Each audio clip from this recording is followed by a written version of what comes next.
ఆకాశవాణి ప్రాంతీయ వార్తలు చదువుతున్నది కిడాంబి కృష్ణవేణి. ముందుగా ముఖ్యాంశాలు. ఆధునిక భారతదేశ నిర్మాణంలో అబుల్ కలాం ఆజాద్ సేవలు ఎనలేనివని ప్రధానమంత్రి నరేంద్ర మోదీ కొనియాడారు. శాంతి, సౌభ్రాతృత్వంతో కూడిన సమాజాన్ని నిర్మించేందుకు పండుగలు స్ఫూర్తినిస్తాయని రాష్ట్ర గవర్నర్ అబ్దుల్ నజీర్ తెలిపారు. రాష్ట్రంలో మైనార్టీల సాధికారతకు ప్రభుత్వం కట్టుబడి ఉందని ముఖ్యమంత్రి వైఎస్ జగన్మోహన్ రెడ్డి పేర్కొన్నారు. దేశంలో వీధి వ్యాపారుల జీవితాలను సరళతరం చేస్తున్న పీఎం స్వానిధి పథకం 50 లక్షల మైలురాయిని దాటింది. సినీ నటుడు చంద్రమోహన్ మృతి పట్ల గవర్నర్ అబ్దుల్ నజీర్, ముఖ్యమంత్రి వైఎస్ జగన్మోహన్ రెడ్డిలతో పాటు పలువురు రాజకీయ, సినీ ప్రముఖులు సంతాపం వ్యక్తం చేశారు. వార్తల్లోని వివరాలు. ఆధునిక భారతదేశాన్ని తీర్చిదిద్దడంలో మౌలానా ఆజాద్ చేసిన కృషి ఎంతో మందికి మార్గదర్శకంగా నిలుస్తోందని ప్రధాని నరేంద్ర మోదీ అన్నారు. భారత తొలి విద్యాశాఖ మంత్రి మౌలానా ఆజాద్ జయంతి సందర్భంగా ప్రధాని నరేంద్ర మోదీ ఈరోజు సోషల్ మీడియా వేదికగా స్మరించుకున్నారు. మౌలానా ఆజాద్ నిబద్దత గల నాయకుడని కొనియాడారు. భారతదేశ స్వాతంత్ర్య పోరాటానికి మూలస్తంభమని, విద్య పట్ల అతని నిబద్దత ప్రశంసనీయమని కొనియాడారు. దీపావళి పండుగ శుభ సందర్భంగా ఆంధ్రప్రదేశ్ ప్రజలకు గవర్నర్ ఎస్ అబ్దుల్ నజీర్ హృదయపూర్వక శుభాకాంక్షలు తెలిపారు. దివ్య దీపాల వెలుగు అందరికీ శాంతి, శ్రేయస్సు, ఆనందాన్ని కలిగిస్తాయని అన్నారు. చీకటిపై వెలుగు, చెడుపై మంచి, అజ్ఞానంపై జ్ఞానం సాధించిన విజయానికి దీపావళి పండుగ ప్రతీక అన్నారు. శాంతి, సౌభ్రాతృత్వం, సామరస్యాలతో కూడిన సమాజాన్ని నిర్మించేందుకు పండుగలు మనకు స్ఫూర్తినిస్తాయన్నారు. దీపావళి దీపాల కాంతి ప్రజలందరిలో వెలుగులు నింపాలని కోరుకుంటున్నట్లు గవర్నర్ తెలిపారు. అన్ని రంగాల్లో మైనార్టీల సంక్షేమానికి ప్రభుత్వం కట్టుబడి ఉందని ముఖ్యమంత్రి వైఎస్ జగన్మోహన్ రెడ్డి అన్నారు.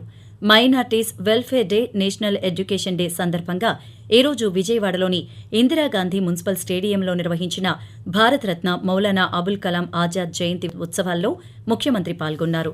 ఈ సందర్భంగా మాట్లాడుతూ సాధికారత అనేది మాటల్లో కాకుండా చేతల్లో చూపించామని తెలిపారు.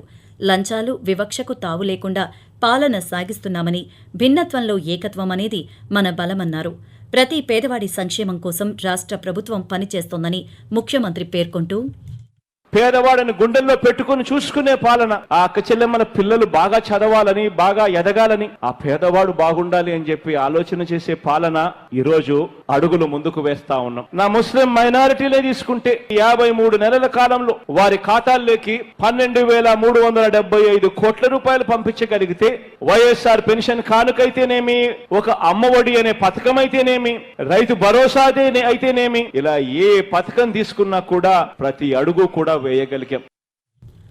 సినీ నటుడు చంద్రమోహన్ ఈరోజు కన్నుమూశారు. హైదరాబాద్లోని ఒక ప్రైవేటు ఆసుపత్రిలో చికిత్స పొందుతున్న ఆయన మృతి చెందారు. రంగుల రాట్నం, 16 ఏళ్ల వయసు, సీతా మహాలక్ష్మి, రాధా కళ్యాణం చిత్రాలతో ప్రేక్షకులకు ఎంతగానో దగ్గరయ్యారు. 55 ఏళ్ల సినీ ప్రయాణంలో దాదాపు 932 సినిమాల్లో నటించారు. చంద్రమోహన్ మృతి పట్ల పలువురు సినీ, రాజకీయ నాయకులు సంతాపం వ్యక్తం చేశారు. ఆయన మృతి పట్ల గవర్నర్ జస్టిస్ అబ్దుల్ నజీర్, ముఖ్యమంత్రి వైఎస్ జగన్మోహన్ రెడ్డి సంతాపం వ్యక్తం చేశారు. చంద్రమోహన్ మరణం తెలుగు చలనచిత్ర పరిశ్రమకి తీరని లోటని జనసేన పార్టీ అధినేత పవన్ కళ్యాణ్ అన్నారు. సినీ నటుడు చంద్రమోహన్ మృతి పట్ల టీడీపీ ఎమ్మెల్యే నందమూరి బాలకృష్ణ సంతాపం ప్రకటించారు. తూర్పు నౌకాదళంలో ఈస్టర్న్ ఫ్లీట్ కమాండ్ అధికారిగా రియర్ అడ్మిరల్ రాజేష్ ధన్కర్ బాధ్యతలు చేపట్టారు. నేవల్ డాక్యార్డ్లో జరిగిన కార్యక్రమంలో ఇప్పటివరకు ఆ స్థానంలో ఉన్న రియర్ అడ్మిరల్ గురుచరణ్ సింగ్ నుండి బాధ్యతలు స్వీకరించారు. నావిగేషన్, డైరెక్షన్లో నిపుణులైన ఆయన 1990 జులై 1 భారత నావికాదళంలోకి ప్రవేశించారు. రాజేష్ ధన్కర్ పాండిచ్చేరి, గోదావరి, కోరా, మైసూర్ యుద్ధ నౌకల్లో గత 33 సంవత్సరాలుగా సేవలందించారు. ప్రజలందరూ హరిత దీపావళి పండుగను ఆనందంగా జరుపుకోవాలని విశాఖ నగర మేయర్ గొలగాని హరివెంకటకుమారి, మహావిశాఖ నగరపాలక సంస్థ కమిషనర్ సీఎం సాయికాంత్ వర్మ ఈరోజు పత్రికా ప్రకటన ద్వారా సూచించారు. దీపావళి పండుగ నాడు పెద్ద పెద్ద శబ్దాలతో, కాలుష్యం విరజిమ్మే పొగతో కూడిన మతాబులు, టపాసులతో కాకుండా పర్యావరణ హితపరమైన వస్తువులతో దీపావళి పండుగను జరుపుకోవాలన్నారు. మట్టి ప్రమిదల దీపాలతో, పువ్వులతో, సౌర విద్యుత్ దీపాలతో స్వచ్ఛ దీపావళి, శుభ దీపావళి జరుపుకోవాలని సూచిస్తూ దీపావళి పర్వదిన శుభాకాంక్షలను తెలిపారు. ఆకాశవాణి ప్రాంతీయ వార్తలు వింటున్నారు. వీధి వ్యాపారుల కోసం కేంద్ర ప్రభుత్వం ప్రారంభించిన ప్రధానమంత్రి వీధి వ్యాపారుల ఆత్మనిర్భర్ నిధి పథకం పీఎం స్వానిధి 50 లక్షల మైలురాయిని దాటింది. కోవిడ్-19 మహమ్మారి సందర్భంగా 2020 జూన్ 1వ తేదీన ప్రారంభించిన పీఎం స్వానిధి పథకం ఎలాంటి హామీ అవసరం లేకుండా వీధి వ్యాపారులకు 50,000 రూపాయల వరకు రుణం అందిస్తోంది. ఈ పథకాన్ని 53 లక్షల మంది వీధి వ్యాపారులు సద్వినియోగం చేసుకున్నారు. దీని ద్వారా లబ్ధి పొందిన వారిలో 43% మంది మహిళలు ఉన్నారు. స్వానిధి సే సమృద్ధి పేరిట ఈ పథకం లబ్ధిదారుల కుటుంబాలకు 8 పథకాలను ప్రభుత్వం అందుబాటులోకి తెచ్చింది. దేశవ్యాప్తంగా వీధి వ్యాపారుల జీవితాలను సరళం చేయడమే కాకుండా వారు ఆత్మగౌరవంతో జీవించే అవకాశం కూడా అందించిందని ప్రధానమంత్రి నరేంద్ర మోదీ పేర్కొంటూ पीएम स्वनिधि योजना के माध्यम से स्ट्रीट वेंडर्स को फॉर्मल बैंकिंग से जोड़ा गया है। आज पहली बार देश में बंजारा, घुमंतु, अर्ध घुमंतु वर्ग के लिए वेलफेयर बोर्ड बना है। गांवों में बने 5 लाख से ज्यादा कॉमन सर्विस सेंटर्स सरकार की सेवाओं को गांवों तक ले गए हैं। శ్రీ సత్యసాయి జిల్లా పుట్టపర్తిలోని కలెక్టర్ కార్యాలయంలో మౌలానా అబుల్ కలాం ఆజాద్ జయంతి వేడుకలు ఘనంగా జరిగాయి. కార్యక్రమంలో భాగంగా joint collector TS Chetan Azad చిత్రపటానికి పూలమాలలు వేసి నివాళులర్పించారు. భారతరత్న మౌలానా అబుల్ కలాం ఆజాద్ జయంతిని ప్రకాశం జిల్లా వ్యాప్తంగా ఈ రోజు నిర్వహించారు. ఒంగోలు పాత మార్కెట్ సెంటర్లో ఉన్న ఆజాద్ విగ్రహానికి ఒంగోలు నగరపాలక సంస్థ కమిషనర్ వెంకటేశ్వరరావు, ప్రజాప్రతినిధులు పూలమాలలు వేసి నివాళులర్పించారు. ఆంధ్ర విశ్వవిద్యాలయంలో జాతీయ విద్యా దినోత్సవాన్ని నిర్వహించారు. భారతదేశ తొలి విద్యాశాఖ మంత్రి ఆజాద్ చిత్రపటానికి పూలమాలలు వేసి నివాళులర్పించారు. కార్యక్రమంలో విద్యా విభాగాధిపతి ఆచార్య టి షరోన్ మాట్లాడుతూ దేశంలో విద్యా సంస్కరణలకు ఆద్యులు అబుల్ కలాం ఆజాద్ అని కొనియాడారు.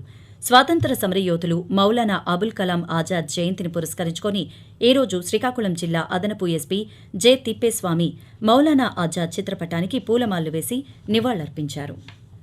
తిరుచానూరు పద్మావతి అమ్మవారి కార్తీక బ్రహ్మోత్సవాలలో భాగంగా 2వ రోజు పెద్దశేష వాహన సేవ జరిగింది. పెద్దశేషునిపై పద్మావతి అమ్మవారు ఊరేగుతూ భక్తులకు దర్శనమిచ్చారు. బ్రహ్మోత్సవాల్లో నిర్వహిస్తున్న ధార్మిక, సంగీత, సాంస్కృతిక కార్యక్రమాలు భక్తులను ఆకట్టుకుంటున్నాయి. ఈ సందర్భంగా తిరుమల తిరుపతి దేవస్థానం చైర్మన్ భూమన కరుణాకర్ రెడ్డి టీటీడీ ముద్రించిన 3 ఆధ్యాత్మిక పుస్తకాలను ఆవిష్కరించారు.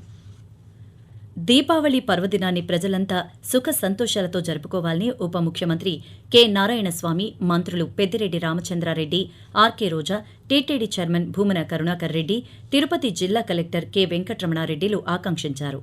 ప్రజలకు దీపావళి శుభాకాంక్షలు తెలిపారు. ఆనందోత్సాహాలతో జాతి, కుల, మత, వర్గ విభేదాలను విస్మరించి సమైక్యంగా దీపావళి పండుగను జరుపుకోవాలని పిలుపునిచ్చారు. శ్రీశైలం భ్రమరాంబ మల్లికార్జున స్వామివారిని సుప్రీంకోర్టు మాజీ ప్రధాన న్యాయమూర్తి జస్టిస్ ఎన్వి రమణ దంపతులు ఈ రోజు దర్శించుకున్నారు.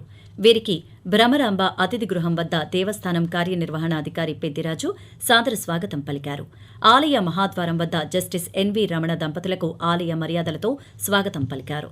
అనంతరం స్వామివారికి రుద్రాభిషేకం, అమ్మవారికి నిర్వహించిన పూజల్లో పాల్గొన్నారు. విజయవాడ ఇంద్రకీలాద్రిపై ఉన్న శ్రీ దుర్గా మల్లేశ్వర స్వామివారిని ఈ రోజు కర్ణాటక రాష్ట ఉప ముఖ్యమంత్రి డీకే శివకుమార్ దర్శించుకున్నారు. ఆలయ అధికారులు ఆలయ మర్యాదలతో ఘన స్వాగతం పలికిన అనంతరం ఆయన అమ్మవారికి ప్రత్యేక పూజలు చేశారు. కార్యక్రమంలో శ్రీ దుర్గా మల్లేశ్వర స్వామివారి దేవస్థానం trust board chairman Kannati Rambabu, ఆలయ ఏఈఓ చంద్రశేఖర్లు పాల్గొన్నారు. భారత విద్యా వ్యవస్థ బలోపేతానికి, పటిష్టతకు అబుల్ కలాం ఆజాద్ ఎంతో కృషి చేశారని, తొలి విద్యాశాఖ మంత్రిగా దేశానికి ఎన్నో విశేషమైన సేవలు అందించారని విశాఖపట్నం జిల్లా సంయుక్త కలెక్టర్ కెఎస్ విశ్వనాథన్ కొనియాడారు. ప్రాంతీయ వార్తలు ముగించే ముందు ముఖ్యాంశాలు మరోసారి. ఆధునిక భారతదేశ నిర్మాణంలో అబుల్ కలాం ఆజాద్ సేవలు ఎనలేనివని ప్రధానమంత్రి నరేంద్ర మోదీ కొనియాడారు. శాంతి, సౌభ్రాతృత్వంతో కూడిన సమాజాన్ని నిర్మించేందుకు పండుగలు స్ఫూర్తినిస్తాయని రాష్ట్ర గవర్నర్ అబ్దుల్ నజీర్ తెలిపారు. రాష్ట్రంలో మైనార్టీల సాధికారతకు ప్రభుత్వం కట్టుబడి ఉందని ముఖ్యమంత్రి వైఎస్ జగన్మోహన్ రెడ్డి పేర్కొన్నారు. దేశంలో వీధి వ్యాపారుల జీవితాలను సరళతరం చేస్తున్న పీఎం స్వానిధి పథకం 50 లక్షల మైలురాయిని దాటింది. ఆకాశవాణి ప్రాంతీయ వార్తలు ఇంతటితో సమాప్తం.